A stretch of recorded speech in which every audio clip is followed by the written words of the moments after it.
हमारे चैनल को सब्सक्राइब करें और बेल आइकन दबाएं।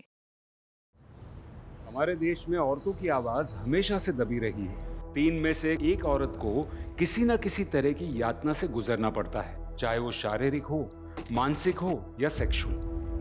मगर 10 में से मुश्किल से 1 महिला ऐसी होती है जो इन यातनाओं के खिलाफ आवाज उठाती है।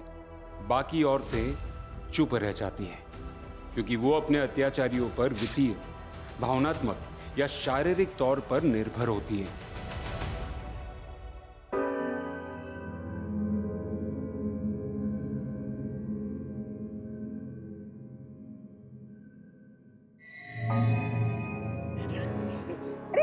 छोड़ो मुझे, क्या कर रही हो? छोड़ो मुझे।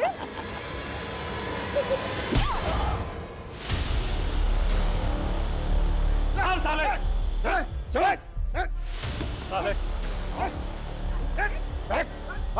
अरे बहुत चर्बी चढ़ी है क्या तुझे? मारो साले को, मारो, मारो। सुन, अब यहाँ आया ना तू, तो तुझे काट काट के ना कुत्ते को खिला देंगे।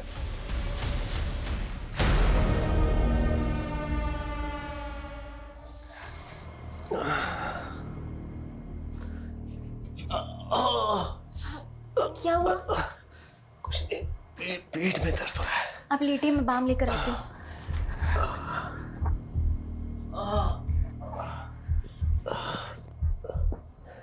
कितनी बार कहा है कि भारी सामान मत उठाया कीजिए। वर्कर लोग काहे के लिए रखे हैं? ज्यादा प्रॉब्लम हो गई और 10 दिन घर पे बैठना पड़ गया ना, तब पता चलेगा आपको। समझाइए अपने पापा को, क्योंकि इनसे ज्यादा समझदार तो आप हैं। थोड़ा आराम मिला? हाँ, आराम तो तुम्हारे हाथ लगाते ही मिल जाता है।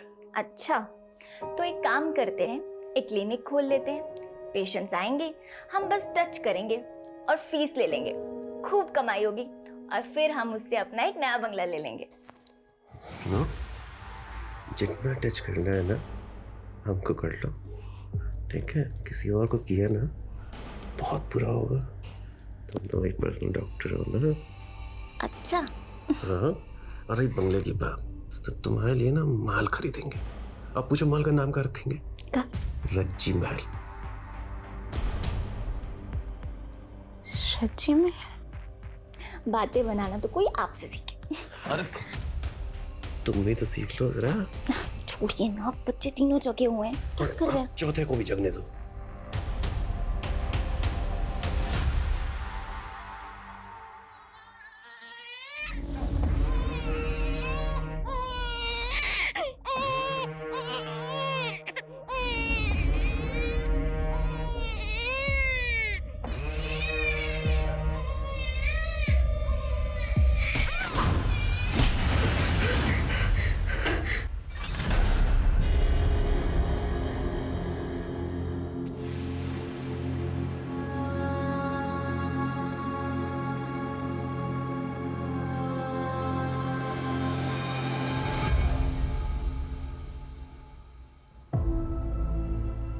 दीदी, दीदी, देखो आम लाए हैं।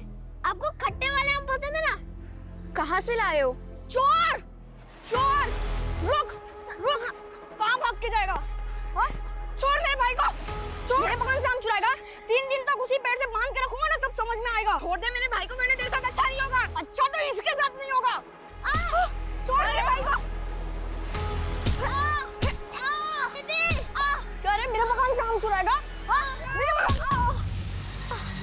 चल छोटू, चल।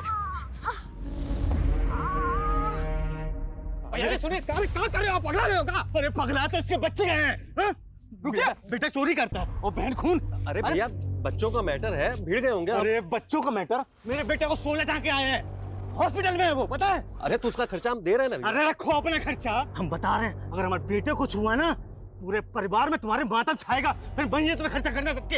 ए भैया जी, ए चुप रहो। नहीं तो अभी के अभी सबका खोपड़ी फोड़ देंगे, बता रहे हैं। अरे का मार बुरा दोगे का इन्हें? हम कह रहे हैं ना आपसे, हम इन्हें समझाएंगे। अरे समझाओ मत, इनको बताओ। जैसे कुत्ते को बांध के रखते ना पट्टे से, अपने बच्चों को बांध के रखे, नहीं तो बता रहे बहुत बुरा होगा। अरे हाँ हाँ चरण भैया, हम समझाएंगे ना, आप जाइए ना। और किसी चीज की कोई जरूरत हो तो बताइएगा। अरे नहीं चाहिए हमें कुछ।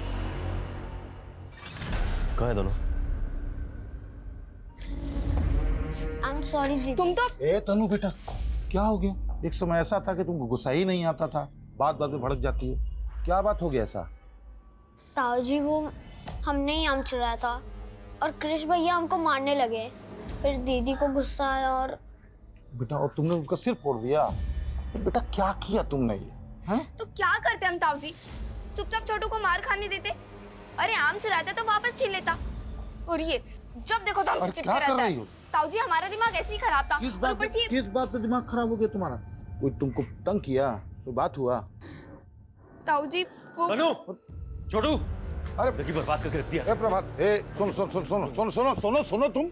अरे टाइम। ए बच्चा लोग पे गुस्सा मत करना। गुस्सा हमको आ रहा है भैया, लेकिन इन दोनों पे नहीं, आप पे आ रहा है। कहीं करनी तो इनका है, लेकिन करवाने वाला कौन है? आप और भाभी। क्या आप बोल रहे हो? पगला गए हो? बकवास करे जा रहे हो? ना हम पगला गए हैं ना हम बकवास कर रहे हैं। समझ में आ रही बात? हम बोल रहे हैं सच। आप दोनों ने मिलकर हमारा जीना दुश्वार कर दिया है। तो छोटे भाई हैं हम आपके, दुश्मन नहीं है। चले जाएंगे, ज्यादा समय नहीं है। चलो रखो इसको, चलो तुम दोनों ए, चलो। देखो प्रभात, अरे नहीं सुनना, चलो। ये कोई तरीका है?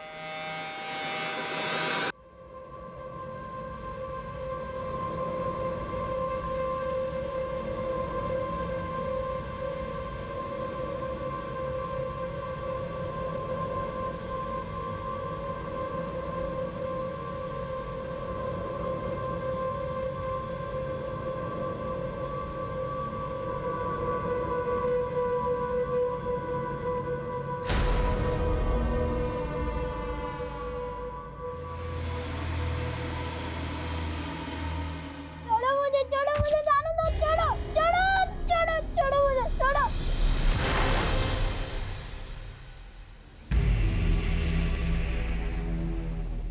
छोटू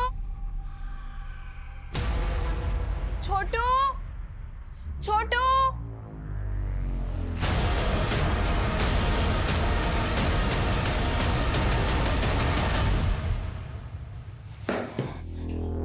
इस पे गुस्सा करने से कुछ नहीं होगा। जब तक हम बर्बाद नहीं हो जाते ना, ये सब बंद नहीं होने वाला। कहाँ मिला है तुमको? घर के बाहर जब से ये सब मिलने लगा है ना कुछ गलत होता जा रहा है। अपनी तनु कितनी शांत स्वभाव की थी, कोई सोच भी नहीं सकता कि पत्थर मार के किसी का सर फोड़ देगी। अगर हम रंगे हाथ पकड़ लेते ना, तो वही हाल करते जो तनु ने कृष का किया।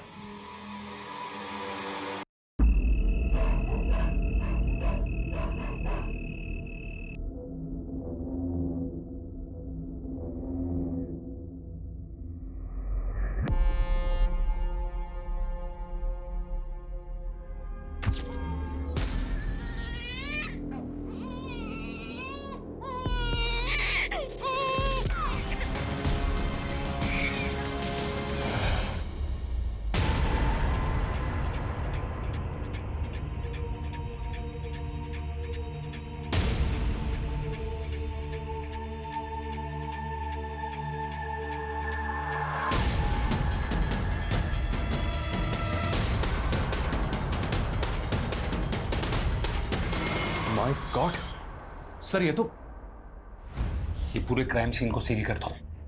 फॉरेंसिक टीम को बुलाओ, मुझे पूरी की पूरी डिटेल चाहिए। Okay sir.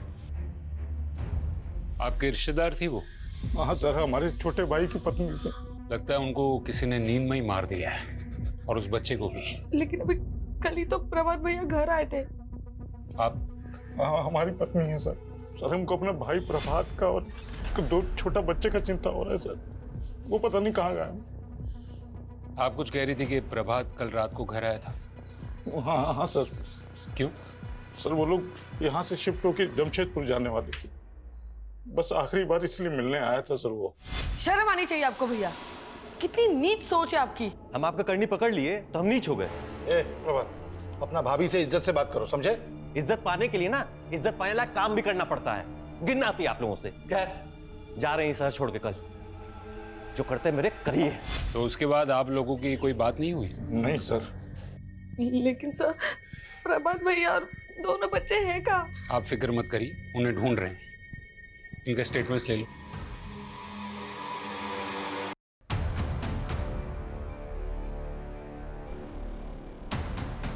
सर ये देखिए। बेटा बेटा आराम से आराम से। इसकी बहन? इसकी बहन कहाँ है? कविता, सर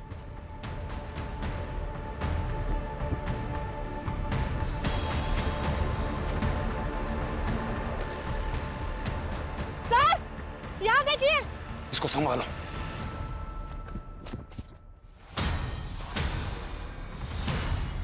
ये खून?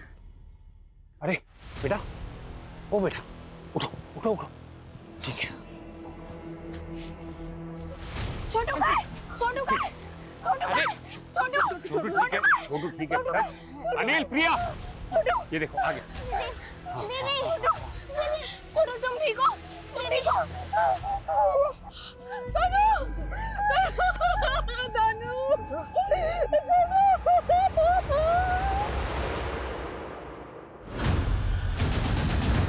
लगता है सर इसी पत्थर से मारा गया।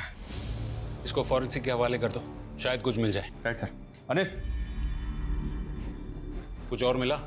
नहीं सर, घर में कहीं भी हाथापाई के कोई निशान नहीं है। बैग की और लगेज भी वहीं का वहीं है। ऐसा लगता नहीं कि कुछ भी चोरी हुआ है। इसका मतलब है जिसने भी मारा है वो मारने के इरादे से ही आया था। मकसद चोरी नहीं बल्कि इनका मर्डर ही था। Right sir. मनीष, उस लड़की ने जरूर कुछ न कुछ देखा है। उसके चेहरे पर, उसके कपड़ों पर खून के छींटे। सवाल ये उठता है कि वो घर के बाहर पीछे वाले जंगल में कैसे पहुंचे, और उससे भी अहम सवाल ये है कि उनका बाप कहाँ है। सर कहीं ऐसा तो नहीं ये सब कुछ उनके बाप नहीं? इस वक्त कुछ भी रूल आउट नहीं कर सकते। सर यकीनन लड़की के स्टेटमेंट से बहुत कुछ पता चल सकता है, लेकिन वो काफी सदमे में है। अभी उससे कुछ भी पूछना सही नहीं होगा। कविता, उन दोनों बच्चों को मेडिकल एग्जामिनेशन के लिए भेजो। Yes sir.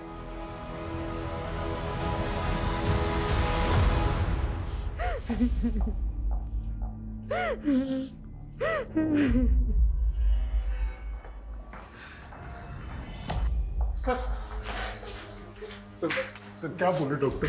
वैसे दोनों बच्चे अभी ठीक हैं, शारीरिक रूप से उन्हें कोई चोट नहीं पहुंची है, लेकिन लेकिन क्या? तन्नू के दिमाग पर असर पड़ा है, शायद उसने कुछ देखा है, लेकिन क्या, ये वही बता सकती है। बेटा देखो, तुम्हें कोई कुछ नहीं करेगा, तुम बस बता दो कि तुमने क्या देखा। घर में कोई आया था? अच्छा, जब घर में कोई आया था तब पापा घर में थे? अगर तुम कुछ बोलोगी नहीं तो हम पापा को ढूंढेंगे कैसे? याद करो, कोशिश करो बेटा, जब कोई आया था तब तुम सो रही थी या जाग रही थी?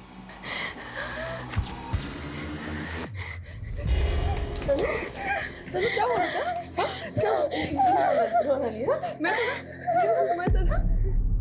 इसमें तो कोई शक नहीं है कि जब मर्डर हुआ तब तनु वहीं पर थी, क्योंकि तनु जब हमें जंगल में मिली तब उसके चेहरे पर और कपड़ों पर खून के छींटे थे। तनु और उसका छोटा भाई दोनों उसी कमरे में थे, पर किलर ने उनको नहीं मारा। मेरा मतलब सर, दो चश्मदीद गवाहों को जिंदा छोड़ दिया। या तो किलर उनको जानता होगा और वो उनसे इतना प्यार करता होगा कि वो उन्हें मारना नहीं चाहता होगा, यानी कि उनका बाप था। या फिर किलर ने उनको देखा ही नहीं होगा और तनु ने समझदारी दिखाई और वो अपने भाई को लेकर वहां से चुपचाप भाग गई। सर तनु ने अपनी माँ और अपने नन्हे भाई को अपनी आंखों के सामने इतनी बुरी तरह से मरते हुए देखा और इतनी प्रेजेंस ऑफ माइंड दिखाई कि वो अपने नन्हे से भाई को वहां से चुपचाप लेकर निकल जाए और किलर को पता भी ना चले। ये बात समझ में नहीं आया। सर प्रभात और रज्जी का फोन मिला है घर पे। हमने दोनों फोन फॉरेंसिक और साइबर वालों को दे दिए। तनु के लिए काउंसलर का इंतजाम हो गया? यस सर, कल से सेशन स्टार्ट हो जाएगा। छोटू ले बेटा दूध पी ले। नहीं, छोड़ो। क्या दे रहे तुम मेरे भाई को? क्या हुआ तुमको? क्या हुआ? क्या हुआ बेटा? हाँ? धर्म? पता नहीं, मैं तो दूध लेके आया था छोटू के लिए जो आपने मुझे दिया था। इतने में तनु ने मेरे हाथ से छीन लिया। बेटा ये तुम्हारे मामा है ना? हाँ क्या हो? वो ताई जी, हमें छोटू को दूध पिलाना था। ठीक, पिला। अरे छोटू दूध पी ले। मैंने क्या किया है? इसी का दिमाग खराब हो।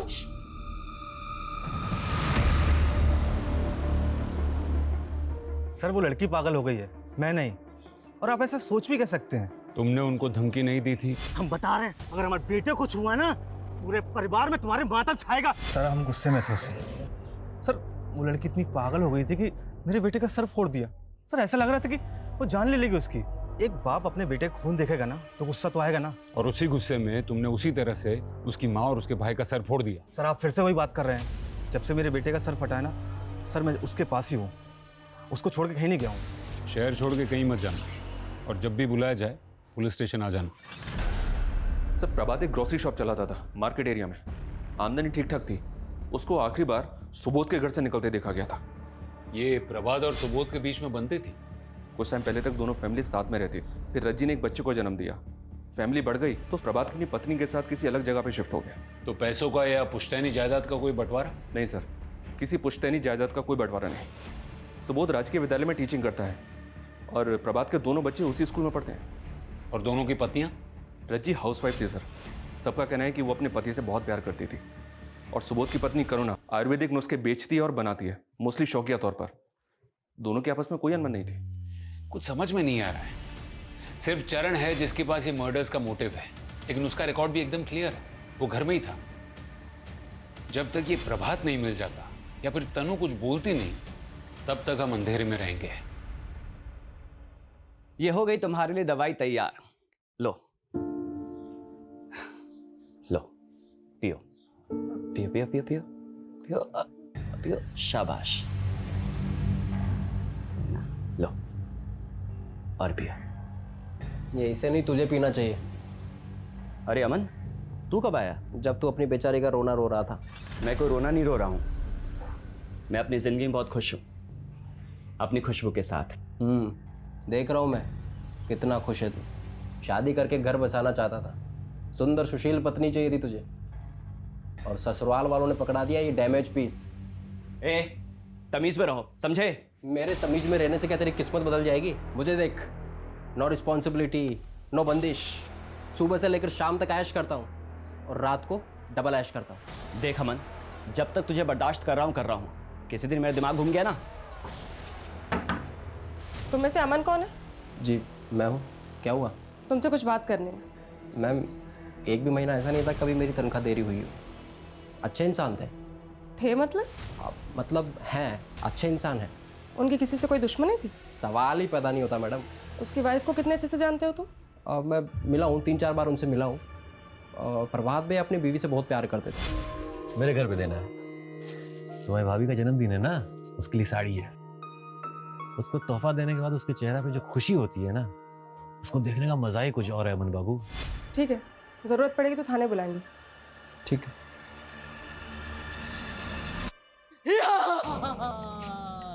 मैं ड्रैगन हूँ, मैं सबको खा जाऊंगा। मुझे सिर्फ छोटू की हंसी रोक सकती है, नहीं तो मैं अमर हूँ। और जैसे जैसे छोटू की हंसी बढ़ती जाएगी, वैसे वैसे मेरी शक्ति कम हो जाएगी।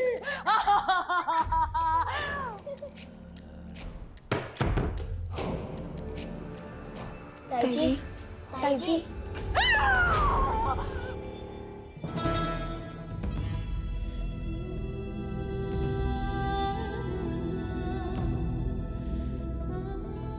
सुबोध जी, लगता है आपकी वाइफ इन बच्चों से बहुत प्यार करती है।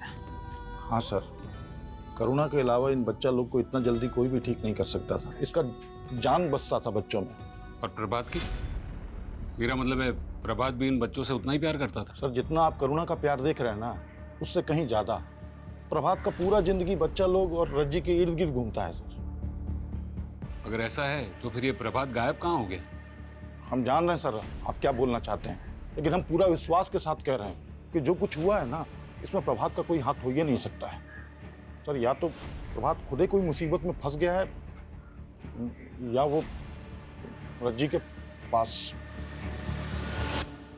सर, रज्जी के फोन से कुछ मीडिया डिलीट किया गया था, उसे रिट्रीव किया जा रहा है। रज्जी और प्रभात के कॉल रिकॉर्ड्स भी आ गए हैं। इनको ना तो किसी अननोन नंबर से कॉल आया था, ना ही इन्होंने किसी को कॉल किया है। इनफैक्ट सिर्फ 2 कॉल्स प्रभात को दुकान से आए थे, बाकी सारी कॉल्स उनके आपस में ही है। सर पोस्टमार्टम रिपोर्ट आ गई है। तनु के कपड़े पे जो खून के छींटे थे, उसका भी फॉरेंसिक एनालिसिस आ गया। सर, वो रज्जी के खून के छींटे थे। इसका मतलब है जब मर्डर हुआ तब तनु 100% वहीं थी। और सर, पोस्टमार्टम रिपोर्ट में वही आया जैसा हमने सोचा था। सर, क्राइम सीन पे जो पत्थर मिला था, सर मर्डर उसी पत्थर से किया गया है।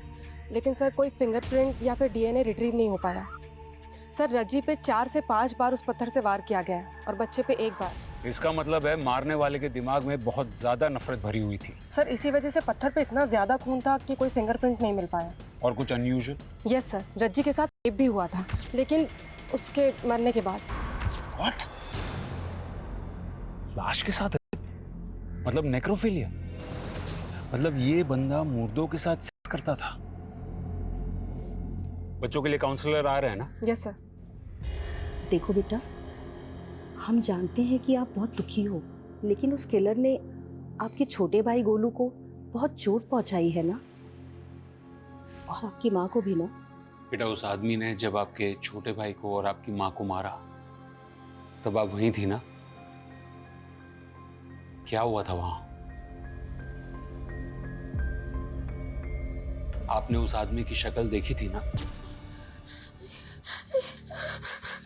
तनु,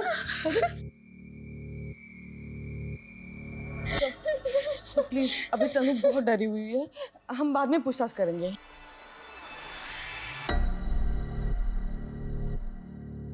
सर मैं समझती हूँ, आपके लिए जानकारी बहुत जरूरी है। मैडम, सिर्फ जानकारी जरूरी नहीं, जानकारी का जल्द मिलना भी जरूरी है। कहीं ऐसा ना हो जाए कि जब तक हमें किलर का पता चले तब तक वो अंडरग्राउंड हो गया। आई अंडरस्टैंड सर, पर तनु अब तक सारी बातें बताने के लिए पूरी तरह से तैयार नहीं है।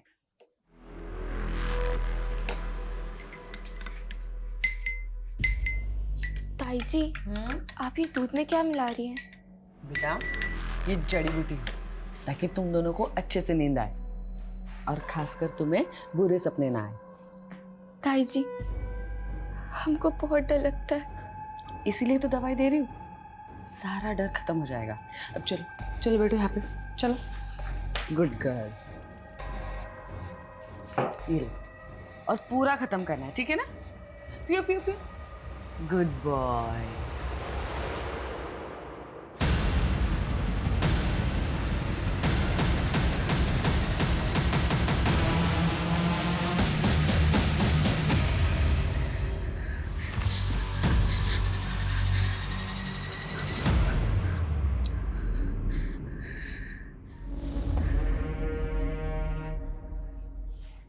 शाची महल। May I come in, sir? Come in. Sir Rajji के फोन से जो मीडिया फाइल डिलीट हुए थे वो मिल गए। कुछ पिक्चर्स थे सर, ये। मतलब रज्जी किसी और के साथ? क्योंकि फोटो में इस आदमी की डील डॉल देखकर ये तो साफ पता चलता है कि ये प्रभात नहीं है। सर हो सकता है रज्जी को कोई ब्लैकमेल कर रहा हो। मुमकिन है सर, प्रभात ने ये फोटो देख लियो और गुस्से में आकर उसने रज्जी का खून कर दिया। गुस्से की वजह अगर बेवफाई है तो इंसान हैवान बन जाता है, वो कुछ भी कर सकता है। लेकिन उसने अपने बच्चे को क्यों मारा होगा? हो सकता है सर प्रभात को ये शक हो गया हो कि ये बच्चा उसका नहीं है, इसी आदमी का है, और शायद इसी वजह से। और सर उसके भैया भाभी बच्चों से जितना प्यार करते हैं उसे यकीन होगा कि वो उन्हें संभाल लेंगे। सर तनु ने अपने बाप को ही मर्डर करते हुए देखा होगा, शायद इसी वजह से वो ज्यादा सदमे में है और हमें कुछ बता नहीं पा रही है। लेकिन जब तक प्रभात नहीं मिल जाता तब तक सच्चाई बाहर नहीं आएगी। ये प्रभात के नाम का डबल अलर्ट जारी करो और साइबर टीम से कहो कि ये पता करे कि रज्जी को ये फोटोज किस नंबर से भेजे गए थे, और फॉरेंसिक डिपार्टमेंट से कहो कि उस बच्चे की डीएनए टेस्ट भी करवाए। सर हमको भी तो पता चले कि वो बच्चा प्रभात का था भी या नहीं। Okay sir.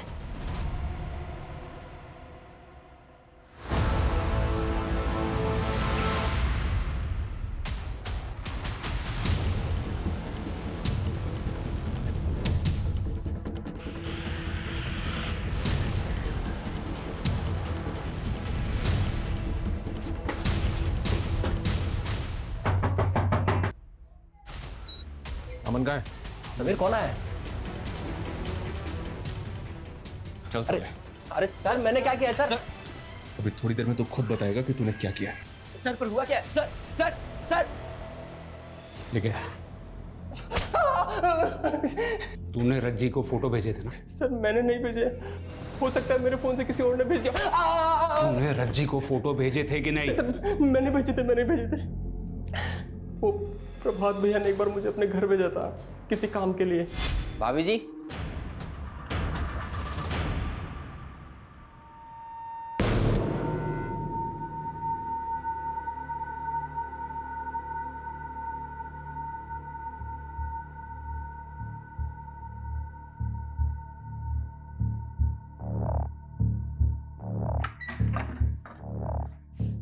अमन भैया, आप कब आए? अभी कुछ देर पहले, जब आप अपने कपड़े पहन रही थी। ये क्या बकवास कर रहे हैं आप? विश्वास नहीं होता आपको? हाँ, ये देखिए, अच्छी है ना वीडियो? डिलीट कीजिए नहीं तो। अरे ऐसे कैसे डिलीट मार दें? हाँ, अभी आपने सब कुछ दिखाया है तो हम भी तो कुछ दिखाएंगे। मुझे जब भी मौका मिलता था मैं वहां पहुंच जाता था। हमने उनको ब्लैकमेल जरूर किया था, लेकिन ये सब कुछ नहीं किया। बाकी के 2 बच्चों को क्यों छोड़ दिया? सर हम सच कह रहे हैं, बच्चे को और भाभी को मैंने नहीं मारा। ये सब किसने किया मुझे नहीं पता। लेकिन तनु को पता है, उसने देखा था तुझे। अच्छा बेटा, बताओ ये कौन है? अमन चाचा। बेटा उस रात वहां पर अमन चाचा ही थे ना? नहीं। बेटा ठीक से याद करो, उस रात वहां पर अमन चाचा ही थे ना? उन्हीं ने तुम्हारी माँ को और तुम्हारे भाई को मारा ना? नहीं, अमन चाचा नहीं थे वहां पे। सर अमन का कहना है कि प्रभात को उसके और रज्जी के बारे में कुछ पता नहीं था। जाहिर है, क्योंकि अगर प्रभात को पता चला होता और उसी वजह से उसने रज्जी को मारा होता तो वो अमन को भी नहीं छोड़ता। सर बच्चे की डीएनए रिपोर्ट आ गई। गोलू प्रभात का ही बेटा था, तनु और छोटू का सगा भाई। सर हम इस केस के तकरीबन हर पहलू को इन्वेस्टिगेट कर चुके हैं। ना तो हमें अभी तक कातिल मिला है और ना इस कातिल के बारे में कोई क्लू मिला है। You right. अब तक हम इस केस के हर पहलू की तहकीकात कर चुके हैं, सिवाय एक। शुरू से हम सुनते आ रहे हैं कि प्रभात और रज्जी जमशेदपुर शिफ्ट हो रहे हैं। कहीं ऐसा तो नहीं है कि इस वारदात की जड़ें वहीं से उगी हों?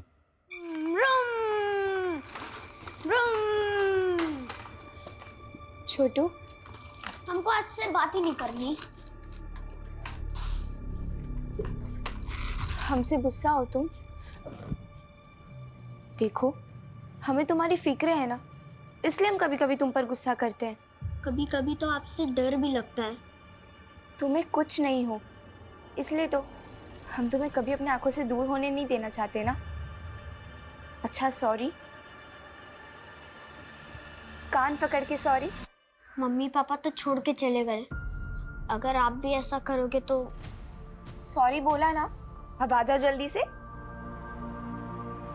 ये अब से हम लोग हमेशा साथ रहेंगे, खुश रहेंगे। हाँ दीदी, पर रहेंगे कहाँ?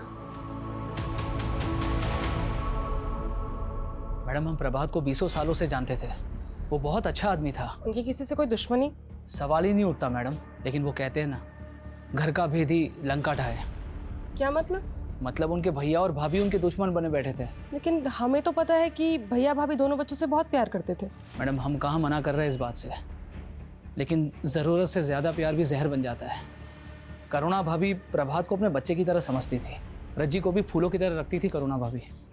लेकिन फिर तन्नू के जन्म के बाद करुणा भाभी ने बच्चे की सारी जिम्मेदारी अपने सर पर ले ली। कभी कभी तो यही समझ नहीं आता था कि बच्चे की माँ रज्जी है या फिर करुणा भाभी। बस यही बात रज्जी को खलने लग गई। हमें पता है कि जब प्रभात ने अलग होने की बात की थी तो दोनों भाइयों में काफ़ी कहासुनी हुई थी। जी बिल्कुल मैडम। करुणा भाभी की तबीयत फिर बिगड़ने लग गई, उन्हें दौरे से पड़ने लग गए। सुबोध भैया ने उनका इलाज कहाँ कहाँ नहीं करवाया। लेकिन फिर दोनों भाइयों के बीच में एक समझौता हुआ कि करुणा भाभी कभी कभी बच्चों से मिलती रहेगी। थोड़ा समय लगा, लेकिन करुणा भाभी ने इस समझौते को स्वीकार लिया। सर जमशेदपुर से कोई खास खबर नहीं है, सिर्फ इतना पता चला है कि प्रभात ने वहाँ पे घर किराए पे लिया था जहाँ वो शिफ्ट होने वाला था। हाउस ओनर नेबर से भी बात की पर कुछ अनयूजुअल मिला नहीं। लेकिन एक बात तो साफ है कि यहाँ करुणा और सुबोध ये बिल्कुल भी नहीं चाहते थे कि प्रभात और उसका परिवार शहर छोड़ के जाएं। करुणा जी, सुना है वो अपनी ममता में इतनी बेकाबू हो गई थी कि प्रभात और उसका परिवार शहर छोड़कर न जाए, इसलिए आपने टोने टोटके का सहारा लेना शुरू कर दिया था।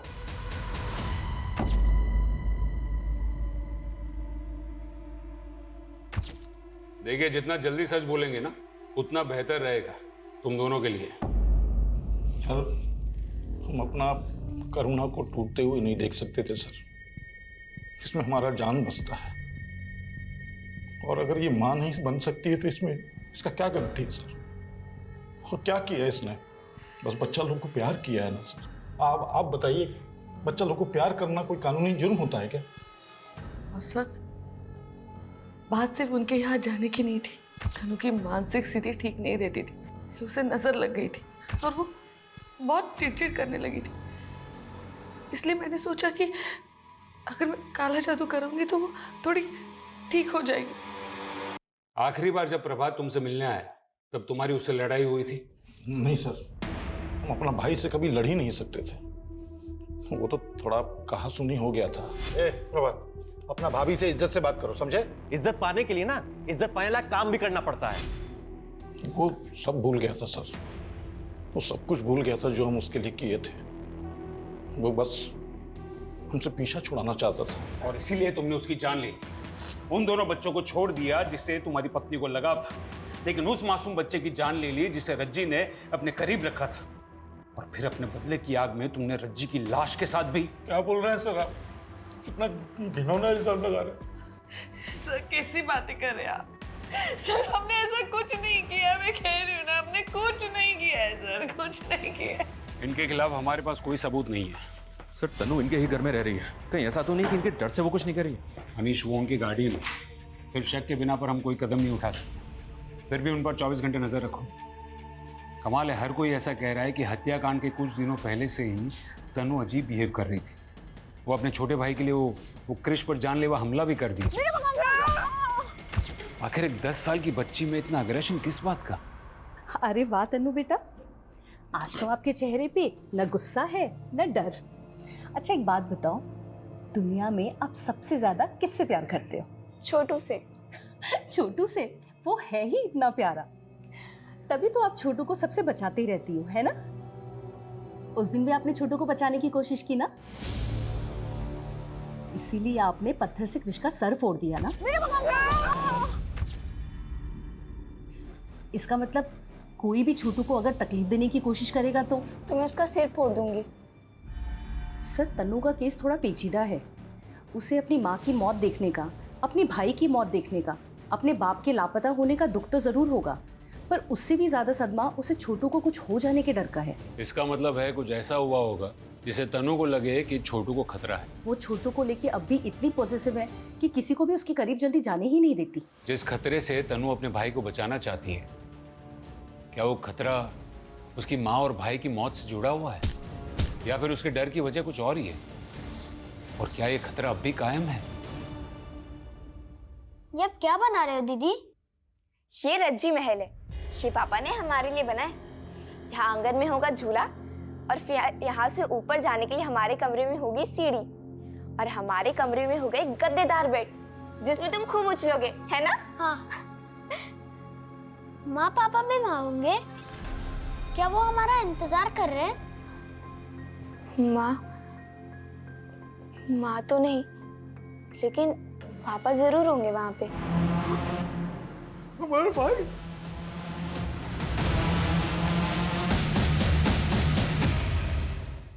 सब प्रभात की मौत हुई 12 दिन पहले और उसकी डेड बॉडी मिली है अभी 2 दिन पहले। पोस्टमार्टम में मौत की वजह? सर पे चोट। मतलब वैसे ही जैसे रज्जी और उसके बच्चे को मारा। हो सकता है किलर ने प्रभात को उसी जंगल में मारा, वहाँ डंप किया और फिर प्रभात के घर चला गया। इसका मतलब है मनीष कि वो दोनों बचे हुए बच्चों को भी मारने की कोशिश करेगा। हमें तनु के बारे में और जानकारी निकालनी होगी। उसकी मानसिक स्थिति इस वारदात के पहले कैसी थी, उसका बिहेवियर, उसके दोस्त, सब कुछ। सर पूछताछ में पता चला है कि सुबोध ने स्कूल जाना शुरू कर दिया, जबकि हमें अभी ही प्रभात की डेड बॉडी मिली है। तनु की तो स्कूल में सबसे अच्छे स्टूडेंट्स में गिनती होती थी सर, और स्कूल के सारे स्टाफ को बड़ा दुख हुआ था ये सब जानकर। अच्छा, इस घटना से पहले तनु के साथ कोई हादसा हुआ था क्या? मेरा मतलब है कुछ ऐसा जिससे वो डर गई थी? नहीं सर, तनु के साथ तो ऐसा कुछ भी नहीं हुआ था। हाँ, लेकिन छोटू के दोस्त के साथ एक दुर्घटना जरूर हुई थी। क्या हुआ था?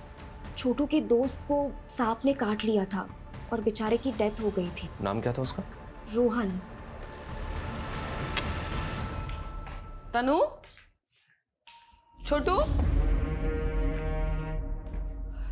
सुनिए, आपने तनु और छोटू को देखा क्या? क्यों, क्या हुआ?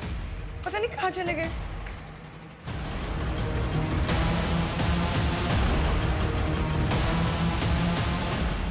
स्कूल स्टाफ का कहना है सर कि छोटू के फ्रेंड रोहन की मौत सांप के काटने से हुई थी, जबकि रोहन के नेबर्स का तो कुछ और ही कहना है। क्या मतलब? उनका कहना है कि रोहन ने पॉइजन खा के आत्महत्या कर ली थी। क्या? जी सर।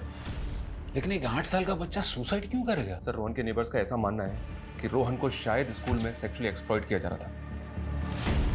कहीं ऐसा तो नहीं कि तनु ने रोहन के साथ गलत होते हुए देख लिया हो और इसीलिए वो छोटू को अपने पास ही रख रही थी?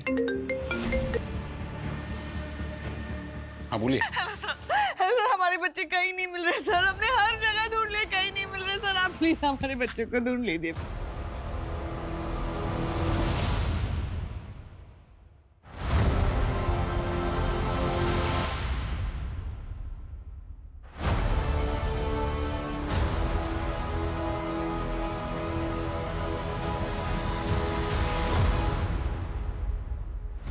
मॉलेस्टेशन?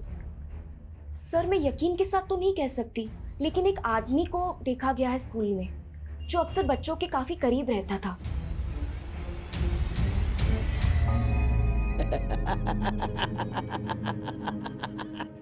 बस दीदी अब नहीं पीना। बेटा थोड़ा और पी लो। नहीं आंटी। बेटा ऐसे किसी को बिना बताए कहीं चले जाना ये गलत है ना? कहाँ जा रहे थे? रज्जी महल जा रहे थे हम लोग। रज्जी महल? ये कहाँ है? अंकल, पापा ने जमशेदपुर में हमारे लिए घर बनाया, उसका नाम उन्होंने रज्जी महल रखा है। हम वहीं जा रहे थे ताकि मेरे छोटू को कुछ ना हो।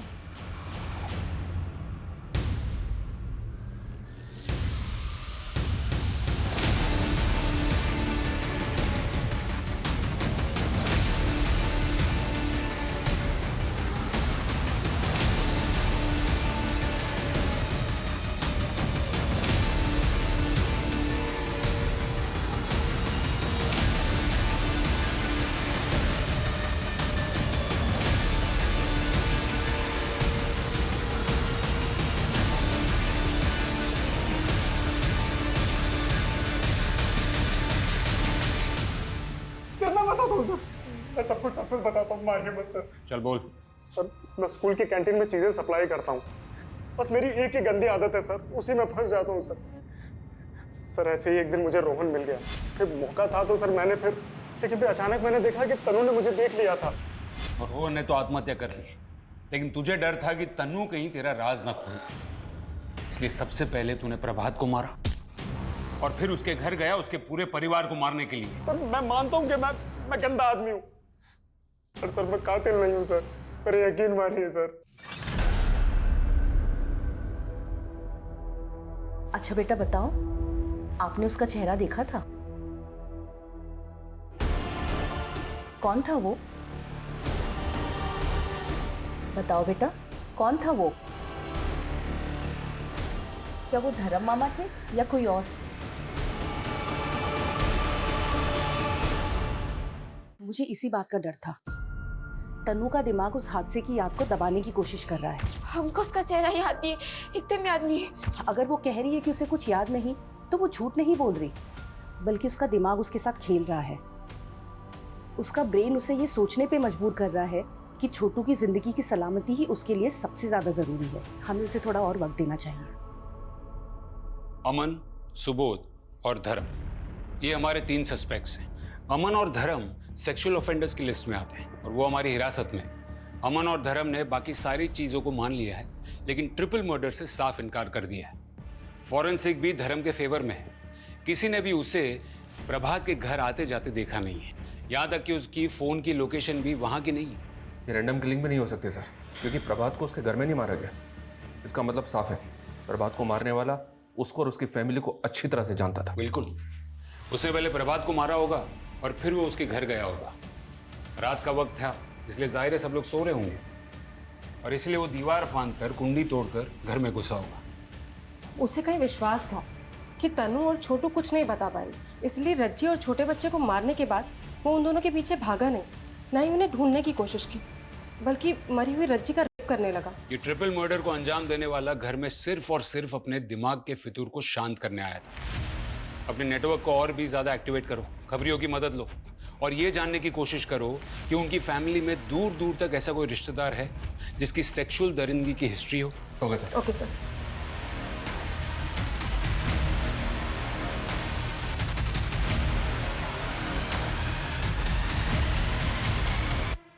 वैसे तो बहुत नौटंकी आते ही इधर साहब, पर एक बेवड़ी ने ना हमारी नाक में दम कर रखा था। ऐसा क्या करता है वो? पता नहीं कहाँ से सांप बढ़ाने की दवा खाकर आता था। हमने तो अपनी लड़कियों को समझा दिया साहब कि अगर ज्यादा परेशान करे ना तो ऐसी एक्टिंग करना कि जैसे मर गई, पर साला तब भी नहीं मानता था। अरे डेड बॉडी से भी करने को तैयार हो जाता था। इसके लिए पागल है साला। इस लीड पे काम करो, हो सकता है कि इसका कोई रिश्ता हो इस ट्रिपल मर्डर से। यस सर, हमने हर कोठे पे अपने आदमी प्लेस कर दिया। वहां के लोगों को भी कह दिया है कि जैसे ही वो आए हमें इशारा कर दें।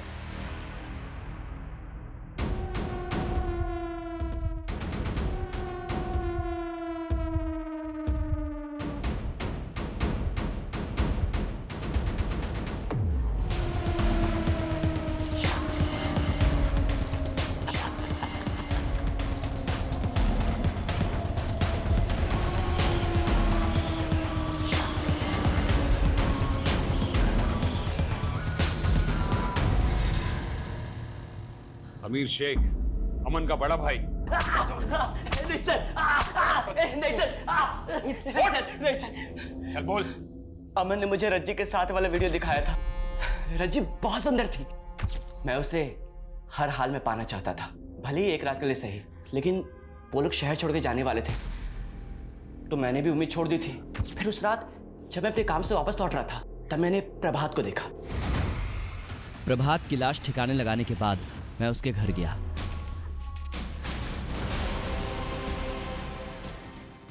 अपने पागलपन में मुझे ऐसी ही औरतों के साथ सेक्स करना पसंद है जो आधी मरी सी हो। मैंने रज्जी को जान से मारने के लिए नहीं मारा था, मैंने तो बस इसलिए मारा था ताकि वो बेहोश हो जाए और मुझे पहचान न सके। लेकिन वो तो मर गई। और वो बच्चा, उसकी आवाज मेरे कान में चुभ रही थी। मैं उन दोनों बच्चों को भी मारना चाहता था, पर पता नहीं वो लोग कहाँ गायब हो गए। इतनी हैवानियत, इतनी दरंगी।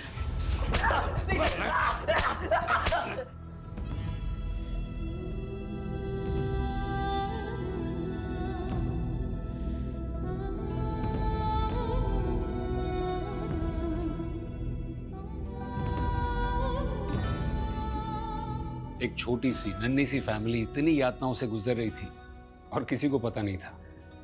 एक तरफ अमन रज्जी को ब्लैकमेल करके सेक्सुअली एक्सप्लॉइट कर रहा था, तो दूसरी तरफ तन्नू ने जब पता किया कि उसके छोटे भाई के दोस्त के साथ दुर्व्यवहार हो रहा था, तो वो अपने भाई को बचाने की कोशिश में लग गई। दोनों ने सेम गलती की, बात को छिपा कर रखी। अगर रज्जी ने आवाज उठाई होती या तन्नू ने भी आवाज उठाई होती ना, तो या तो यह हादसा होता ही नहीं, या फिर कातिल बहुत पहले पकड़ा जा चुका होता। और रही बात समीर की, तो न सिर्फ अपनी की ताकत बढ़ाने की दवाइयों का डबल डोज ले रहा था, बल्कि अपनी पत्नी को गलत दवाइयां देकर एक जिंदा लाश बनाकर रख रहा था, ताकि वो अपने सेक्सुअल इरादों को उसके साथ जी सके। हर बीमारी का इलाज होता है, अगर सही समय पर पहचान ली जाए तो। अगर हम अपने प्रॉब्लम्स को छिपाने के बजाय उसे शेयर करें, सही लोगों तक पहुंचने की कोशिश करें, तो बड़े से बड़ा हादसा होने से टल सकता है।